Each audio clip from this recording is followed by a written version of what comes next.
Hello বন্ধুরা, কাকিমার কিচেনে চলে এসেছি। দেখো আজকে আমি বানাবো এখানে পেঁপে আর আলু দিয়ে এখানে আমি ল্যাটা মাছের ঝোল। এখন গরমের দিনে হালকা পাতলা ঝোলই আমাদের শরীরের জন্য বেটার, ওই জন্য বানাবো আমি পেঁপে আর আলু দিয়ে ঝোল।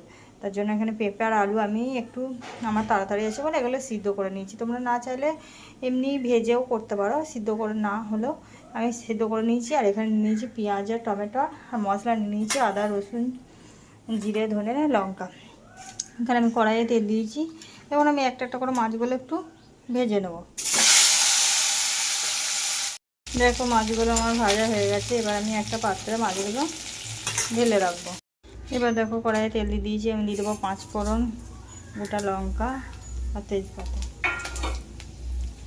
এবার দিয়ে দেবো পেঁয়াজ আর টমেটোর কুচি। এগুলো একটু ভালো করে ভেজে নেবো।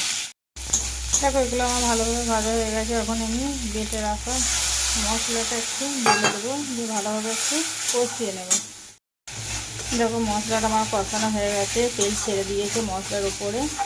এখন আমি এখানে সিদ্ধ করে রাখা পেঁপে আলু এখানে অ্যাড করে দেবো। আমি লবণ আর দেবো না, কারণ সিদ্ধ করার সময় আমি লবণ দিয়েছিলাম, তার জন্য লবণটা আমি অ্যাড করলাম না।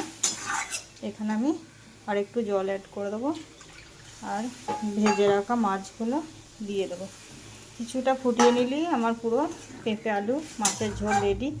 আর গরমে হালকা পাতলা এইভাবে ঝোল বানিয়ে খেয়ে দেখো, তোমাদের ভালো লাগবে। আর যদি ভালো লেগে থাকে লাইক কমেন্ট শেয়ার করতে ভুলো না, আর চ্যানেলটাকে সাবস্ক্রাইব করে দিও। দেখো বন্ধুরা আমার মাছের ঝোলটা পুরো রেডি। দেখো কত সুন্দর কালার হয়েছে, খেতেও খুবই সুন্দর হবে। তাহলে তোমরা এইভাবে বানিয়ে খেয়ে। ঠিক আছে, চলো বন্ধুরা, টাটা।